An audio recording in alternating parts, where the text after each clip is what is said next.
What up, y'all? We are here for our weekly anchor message. This is where we will get our spiritual assignments for the week and the themes that we will be working with. And out of the wild, unknown archetypes, we've got the mystic, followed by the maiden,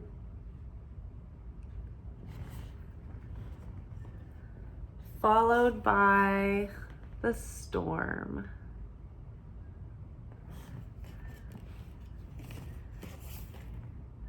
Underneath the mystic, we've got the emperor. Or actually, it's the feminine emperor specifically. There's an emperor in this tarot deck, and then there's a feminine emperor. The maiden is accompanied by 5 of Wands.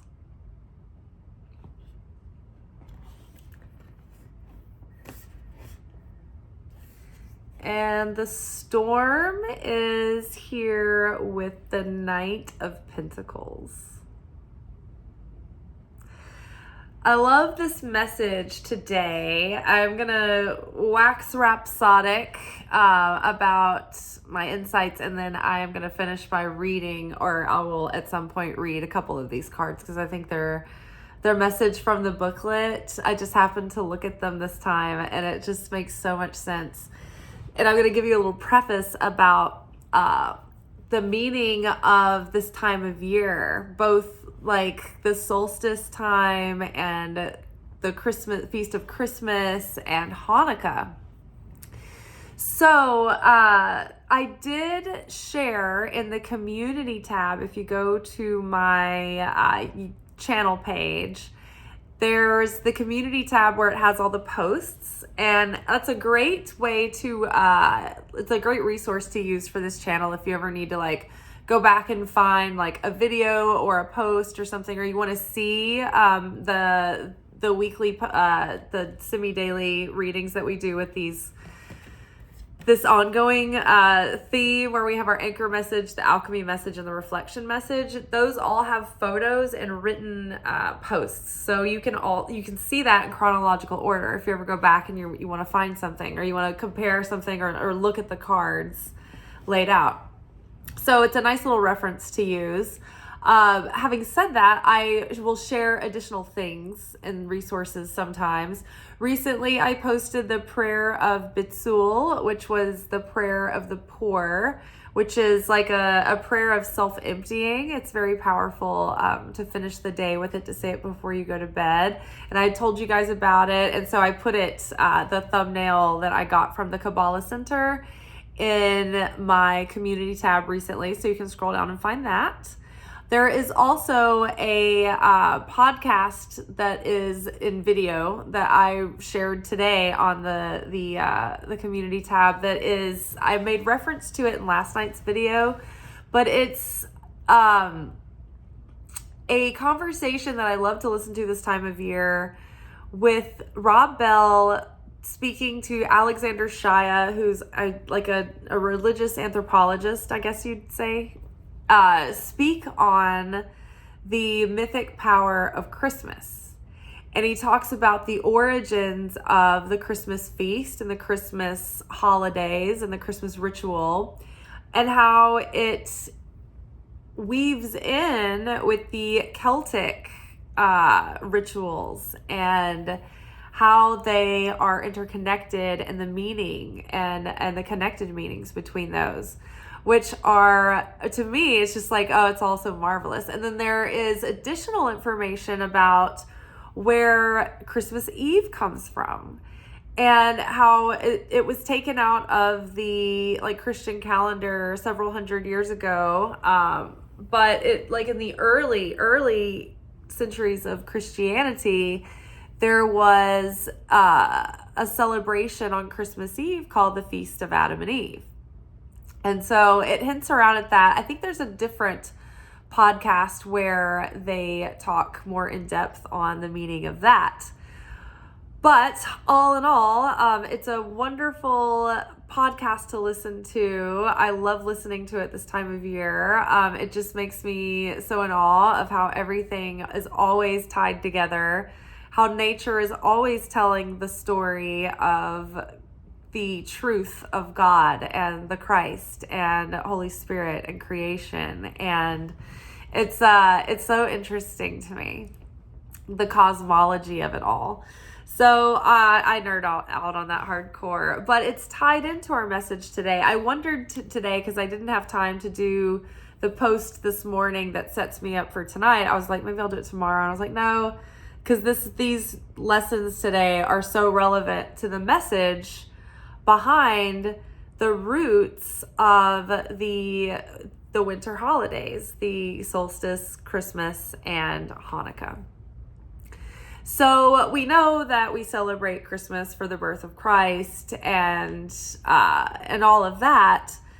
So I'm just gonna preface that by I can just hear my mom like watching a video going, well, they didn't bring up Jesus at all. And I'm like, I'm not meaning to do that. They will go deep into it in the podcast episode that I share on that community tab. But when you take the core takeaway from each celebration, Hanukkah, Christmas, and solstice, all each their own way to speak on the fact that this is the darkest time of year. The days are their shortest, the nights are the longest. Even like the way it gets dark so quickly in the afternoon, it just makes everything feel so much darker. It's cold, it's harsh, it's hard to get by. In the early days when people, relied on agriculture and they didn't have the modern food preservation and the way that we can, keep food going around the world, times were very thin and it was a struggle to survive winter. And these were very dark times. When during the time of Christ's birth, politically speaking, those were some of the darkest times in history and mankind. They didn't expect the Messiah to come during a time like that. They were far from wholeness and perfection. They were in their darkest times. The solstice occurs during the darkest time of year, and that's when we celebrate and give thanks and pray and ritual and do all the things, hoping that we can bring the rebirth of the sun, right? And the resurrection of the sun, the return of the sun, right? And then in Hanukkah, it is the focus that it is in the darkest times of year where the light is reborn, where that rejuvenation with that new radiance, right? It's not when things are perfect that new radiance comes in your life. It's when you are facing uncertainty and dark times and struggle, and when everything seems to be falling apart. And that's when you have to go beyond hope and go into your depths and try to find any way you can to connect with God during those times, to feel that peace and that comfort that gives you a faith beyond reason, a faith beyond what you can see, that helps you believe there's no proof, there's no guarantee, but you can feel that God is with you in the situation and that God can do great things in any situation and that a miracle can occur instantly and God can turn anything around to turn it into your highest good and to exalt you in the end. If you can hold on to that faith beyond reason, it's called emunah. It's the Hebrew word for that level of faith. So it's these times of year where we realize that it's in our brokenness and our imperfection, that's where we're saved, that's where we're redeemed, that's where we meet the light. Not when we are in the lightest, most easy time of year to be joyful. It's in those dark, difficult times. And so in Hanukkah, our goal is to turn our darkness into light and turn bitterness into sweetness.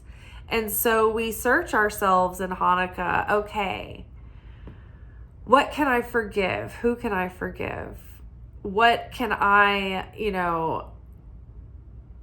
change about my negativity? How can I transform my negativity or my selfishness or my lack of consciousness or my lack of compassion or understanding? How can I grow beyond that smaller, lower, fleshy self and self-sacrifice and become more like the light of the Creator, more like my spirit, more like my higher self that is sovereign over that lower ego, animalistic nature?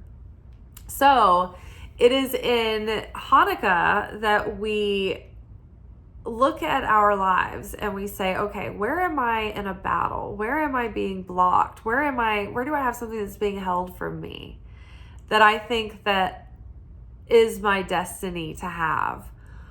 Like a goal that you want that you haven't realized, or a prayer that you're just like, why hasn't this been answered?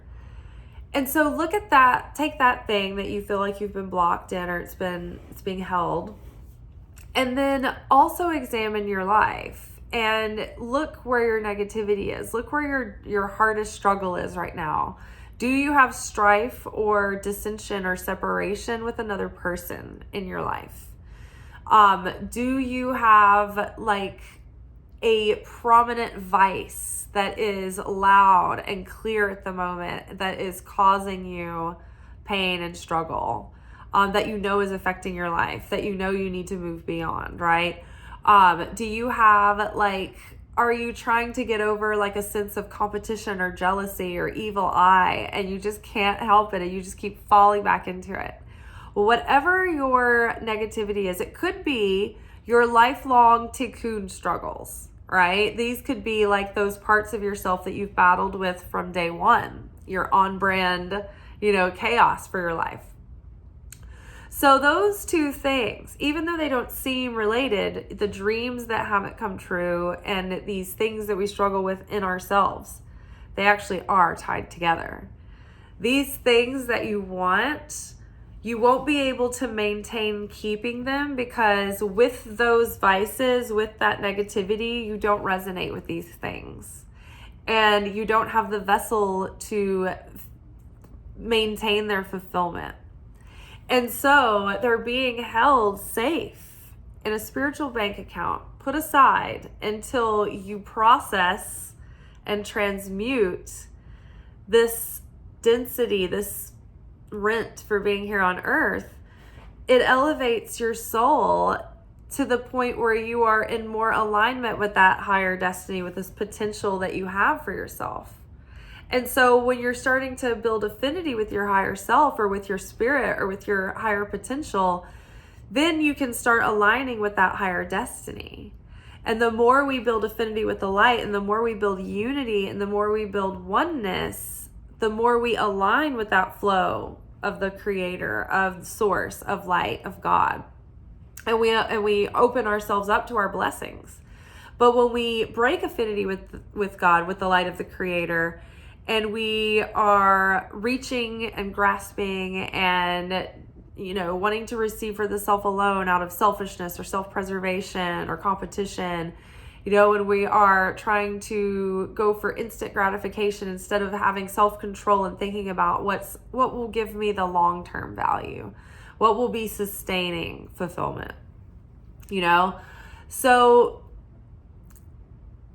we transmute those things so that we can have the vessel that can receive what is meant to be ours, but not before we're ready, not before we have a chance to make the most of it.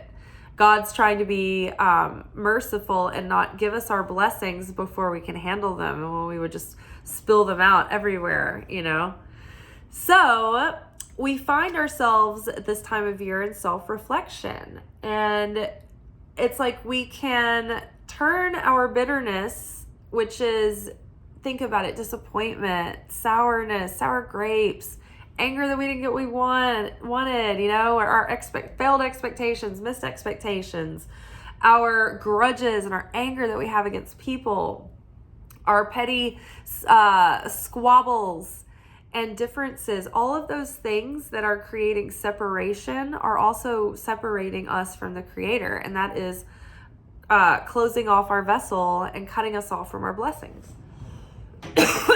So unity connects us with our blessings and allows for the flow of abundance. And separation dries up abundance and cuts us off from those blessings. So we are looking for ways to forgive and to let go and to spread peace and build unity and transcend our selfishness and our fear and our scarcity and lack and our doubt and our lack of faith. And then in the end, it starts to bring in this new light and this new inspiration and this rebirth and this return of something that's stronger than hope.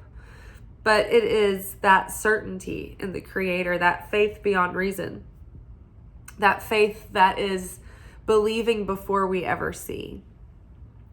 And so I really hope you guys listen to this podcast, because it gives you, it's so meaningful. It is so good. It is so touching and hopeful, but it gives you so like an in-depth appreciation for all the layers of what is going on this time of year, and how even the fact that the sun in the sky, the sun, the star, the sun, on the solstice, it's like it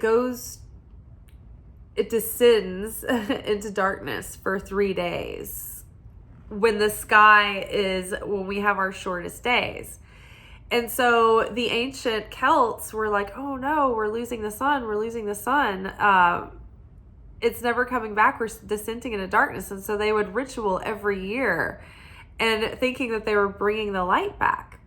Well, it's interesting that the sun sets as if the solstice means sun stands still or sun lies still. Well, it's interesting how the Son of God, okay, so the sun in the sky, the sun sun,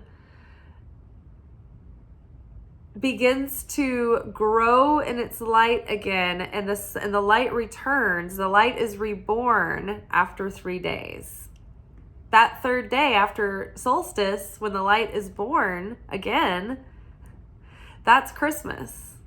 When Jesus was born, the Son of God was born in the darkest time in human history to bring the light back to earth, to bring the promise of the Messiah come to end pain, death, and suffering, and to bring hope back into a world that had fallen into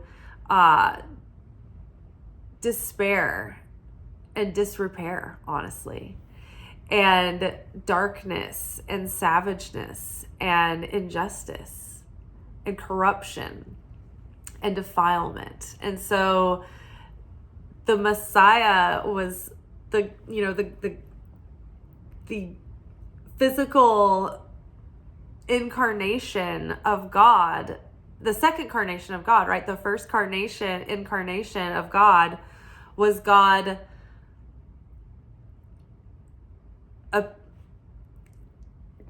appearing or putting God's self in the cosmos, in the universe. So God is present within all of the atoms of the universe, right? And so God is made manifest through the organism of the natural cosmos, the universe. That's like the physical being and physicality of God. In Him we live and we move and we have our being, right? That's the first incarnation of God. The second is God represented as a human being, as both a fully divine and fully human person, come into the material realm. And so then the third incarnation is the return of the Messiah, right? So we do our rituals all through the year. You know, every religious ritual in Christian and Jewish faith is in hopes that this is going to be the return of the Messiah and the end of pain, death, and suffering in the world. That, circling back to our reading, which is the mystic with the emperor. The mystic specifically is the seeker who understands inherently on a prophetic level that God is within all things. Look at the artwork here. We're surrounded by darkness. And in the midst of this darkness, there is pure, endless light. And within our transformation, there's light within our transformation. Isn't that amazing?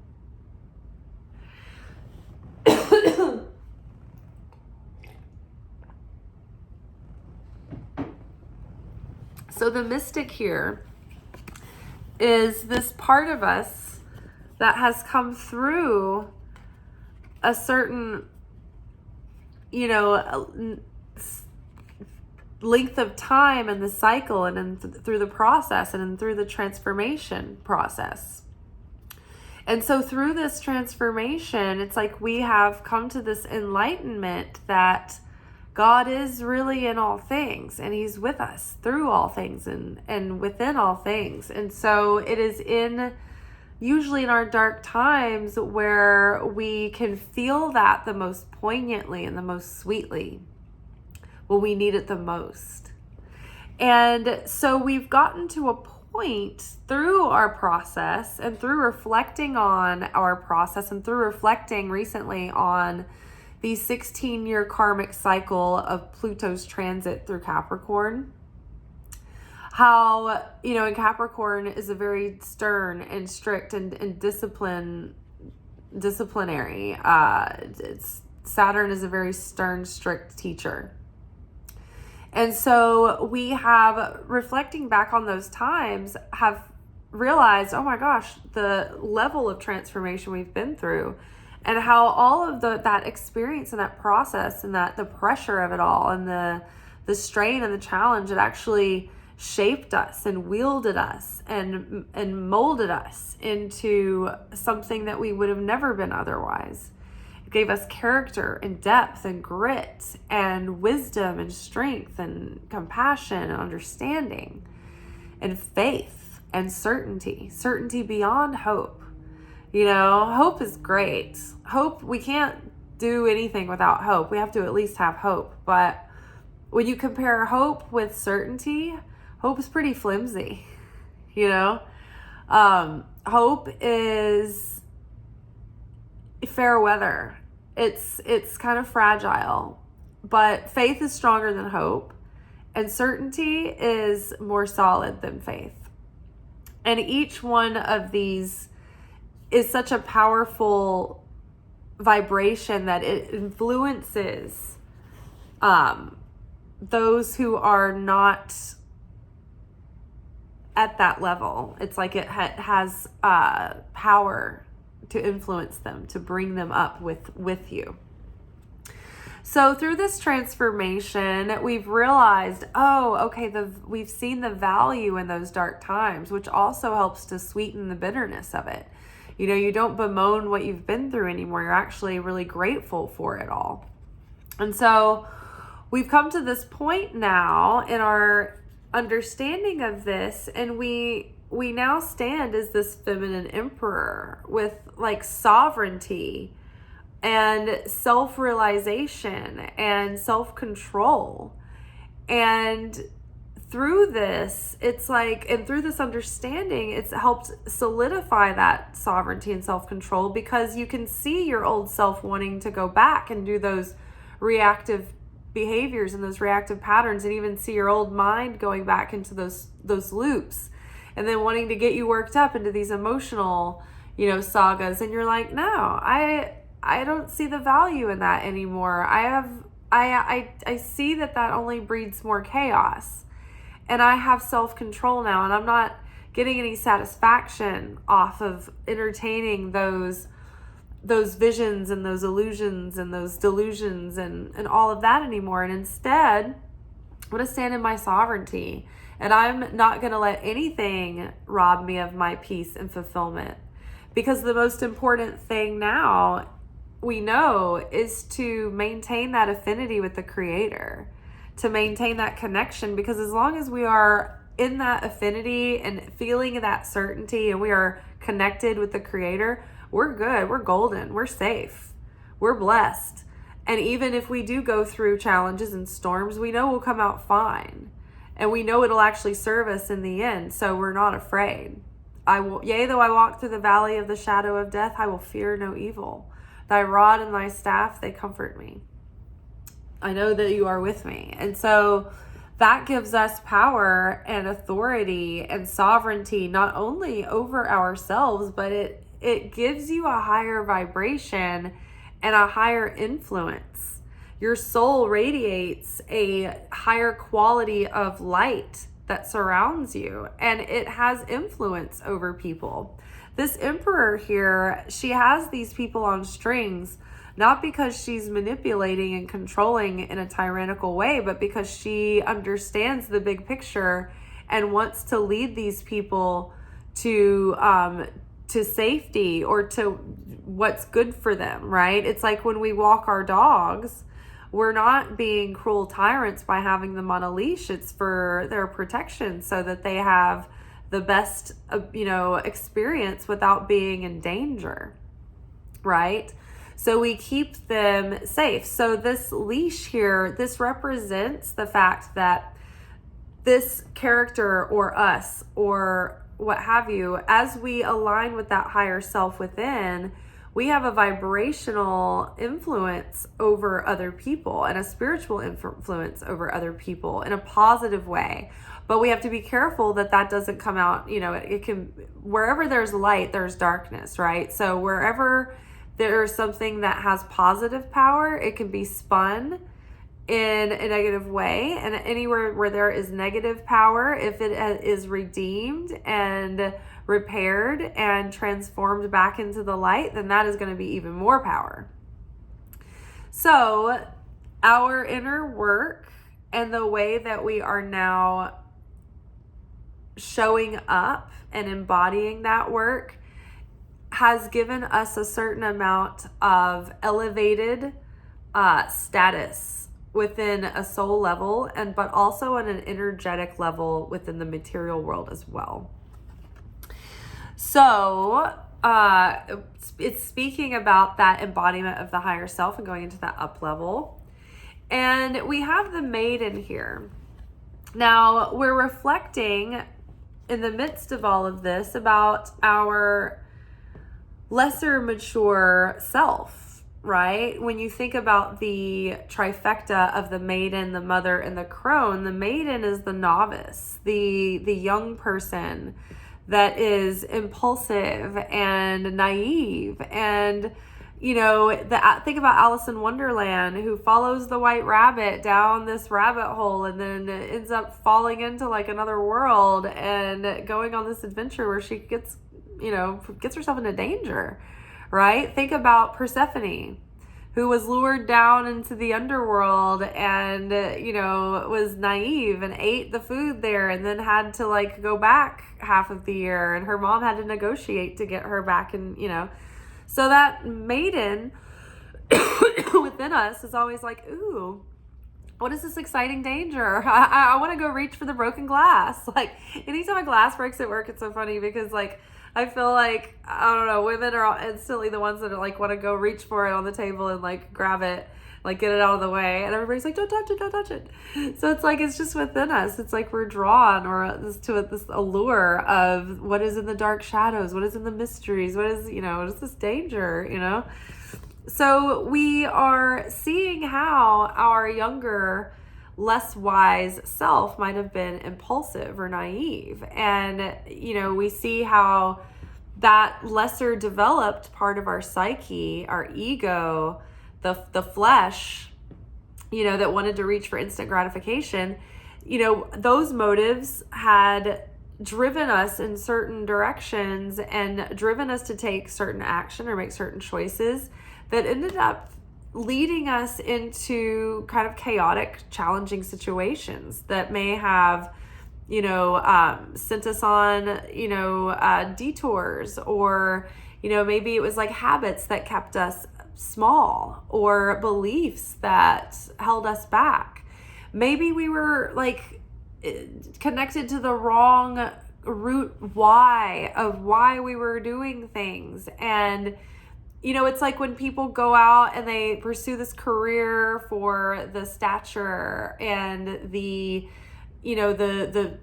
credits and the credibility and the paycheck, but it's like they hate it and it's not fulfilling and it's not really expressing who they really are. They just kind of did it because that was what was expected, and that's what society wants, right?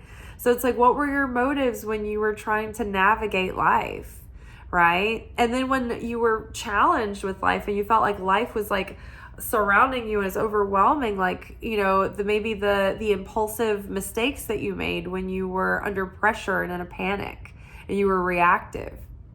So it's like we're realizing now, okay, I see like my lesser wise self and those tendencies. I can see how my lower self has a tendency to reach for things or have competing agendas from my higher nature that wants to lead me in a direction that is going to be ultimately so fulfilling, and it's going to allow me to reveal my potential and my gifts and my talents. But in my lower maiden self, there's like this inner conflicting desire to want to hold on to the simple life, because many times when we progress, it means things get more complex, right? Or there's more responsibility, but those things can be very rewarding. Once we get accustomed to them, they're not so intimidating anymore. But we're trying to find those subconscious fears and inner conflicting desires that are sort of keeping our goals and our desires at bay. Now, in the meantime, it's like we were talking about life storms that come in. And it's so funny because when we're kids and when we're these novices and when we're the maiden, we see the storm coming and we're like, oh, this ruins my plans. This isn't what I wanted today. Now I don't get to do the thing that I wanted to do, right? So many times we bemoan life's challenges and life storms because, they ruined our plans. I wanted this person. I wanted to do that career. I wanted this position at that company. I wanted to buy that house. Why didn't that work out? We want these things, and storms come in and they rain on our plans. And we get so upset, that it leaves these lasting scars of these disappointments in life, when really it's just we're looking at it through lesser mature, less wise eyes, right? But when we get older and the storm comes, we think, we needed this. There's all these jokes about like just doing that 1,000-yard stare into the storm going, we needed this. This is good. And you're like, I'm kind of glad the storm came because now I get to kind of hunker down and take shelter for a minute, let it pass. And you appreciate what the storm is bringing. So many times storms are so cleansing and they bring so much rejuvenation. It's just a little bit of upheaval in the moment, things that we didn't expect. But if we can just go, accept and surrender to the situation, we can make the most of it. And when you really, when you're mad that it's raining because you wanted to go to the pool, it's like the whole day is spoiled. But when you can let go of that plan and you're just like, oh wow, it's so cozy to enjoy the storm and do little inside activities and have like a nice little rainy day. I mean, you can embrace what a rainy day can bring you. And on a deeper level too, we can see how Life's rainy days and life's stormy challenges have been part of the process. We have the Knight of Pentacles here, and it's like we have learned how to take it step by step and stay grounded and stay consistent and stay dependable and steady. Stay on the path. Take it one step at a time. Don't let yourself get overwhelmed in the storm. Don't let the storm overwhelm you. Don't let it make you reactive. Don't let it make you fly off the rails. Don't make you quick to jump to a conclusion or to take an action like the Knight of Swords or the Knight of Wands would do. Don't let it make you quick to get emotionally caught up in the drama of a situation like the Knight of Cups would do. The Knight of Pentacles is grounded, standing still. The sun stands still in this moment of darkness, knowing that the light is on the horizon. New light is coming. Just wait for a moment. Let it all sink in, everything that's happened. Let everything go into the death process, go into that state of inanimacy, and then let everything be resurrected. It's all in its own good time. And so you can take it pace by pace by pace, step by step by step, and you can appreciate the whole process and the whole journey. It's not about just racing to the end. Life is the journey. It is the process. So you might as well be present and be with each step that you're taking, because this is it. This is life. Once we go somewhere else, that's a whole nother realm. We don't get to physicalize. It's not the same there, right? This is precious where we are. So take your time. Don't rush through life. Don't be so quick to be on to the next thing and the next thing without really being present in where you've been and where you are now and appreciating it. Appreciating it for what it is. But also too, in the midst of life's storms, being able to just stick with it and just keep calm and carry on, like they say in England. In one of the episodes of The Chosen, I love this. Jesus and the disciples were preparing for the Sermon on the Mount. It was the first big sermon that he was going to give to a big crowd. And the Roman authorities were starting to catch on to him, and they were like, okay, you're starting to cause a ruckus. Like, what's going on? Like, we want to question you. And so they brought him in, and where was I going with that? Oh yeah, they brought him in for questioning. They came to the camp where they were all preparing for the sermon, and they arrested Jesus. And Jesus told the group, the disciples and his mother, he was like, you guys, don't worry. This is going to be fine. I'm going to be back, but we've got to stay ready. We got to keep getting prepared for the sermon. I don't want anything to go off track. So I just know that I'll be back. Keep working. Maintain. Don't worry for a second. So the Roman soldiers take him off for questioning, and the disciples are a nervous wreck. They're like, maybe he was speaking in code. Maybe what he meant was we actually should be worried and we should try to go bust him out of jail. Like, they're getting ridiculous, and they're completely like thrown all of their responsibilities down. They're wringing their hands. They're so worried, and they're not even really planning anything. They're not taking action. They're just like beside themselves. And so after like a day and a half or so, Jesus comes back and he's like, all right, what have y'all been doing? Are you ready? And they're like, we haven't done anything, Jesus. We're worried sick. And he goes, well, I've been working on the sermon. I've been out of jail for like a day. I told you to be fine. I just went for questioning. And then like, I've been working on the sermon. They're like, why didn't you come back and tell us? And he's like, I told you before I left, as the Messiah, I was going to be fine. Trust me. Continue to work. I told you what to do. And you were like, I don't want that answer. I'm ad-libbing here, but they're like, I don't want that answer. I want to be worried. I want to, but what Jesus said was like, you can't. Like, he was like, it's only going to get scarier from here. We're only going to be more persecuted. We're only going to ruffle more feathers. It's only going to get harder. And so every time he's like, you can't shut down every time something difficult or scary happens. You have to learn how to maintain your center and carry on in the midst of upheaval and uncertainty. And so that is here. We, through our preparation and our work and our transformation, we've become this mystic and this sovereign person who understands that, yes, life storms are gifts as well. And God is with us in those for sure, definitely.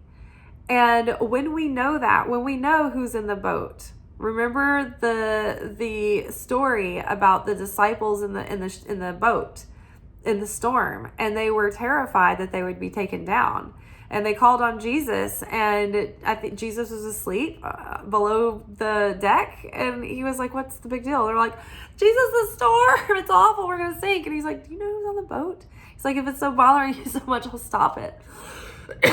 And he calmed the storm, right? Remember who's in the boat with you, and realize that the storm, the simulation of the storm, is doing something for you. It's the simulation. It's a training simulation. It's like when pilots sit in the training simulation, the cockpit, and they go through these scenarios, and they go through their coordinates, and they learn their navigation or whatever they do.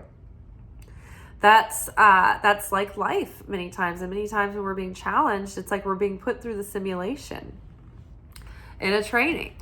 So yes, we are seeing the great value of it all, storm or sunshine.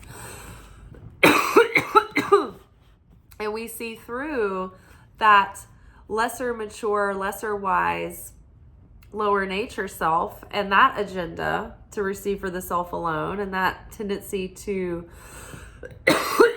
respond to fear and be defensive. Instead, we're turning inward and we're staying grounded, and we're turning to God, and we're asking for guidance step by step by step. God, I know you're with me. God, give me guidance. God, give me certainty to move forward through this, becoming more of who you've always envisioned and intended me to be. And then I, in becoming that, get to align with that life that I always envisioned was possible. That hunch that your soul has that you can't let go of. The more you become that godly, higher version of you. When I say godly, I don't mean like pristine, like goody two shoes. I mean like that, the most courageous, brave, honest, authentic, truthful, confident, certain, faithful version of yourself, right? When you become that and you just start living in the moment and listening to that inner guidance and living by that, all of a sudden life starts shifting and changing, and it starts to have this metamorphosis almost right before your eyes as you align with that life that looks more and more and more like the one that you know is true for you in your heart. And many times, it doesn't look like we think it's going to look like, but the feelings that we always knew we would feel start to materialize. All right, I'm starting to get the watery eye and the tickly throat. So I'm going to end this now. You guys, Merry Christmas. I will see you tomorrow for our weekly manifestation oracle message. And yeah, I will holler at y'all later. Still working on our 2025 prediction series, so keep a lookout for that. Ciao.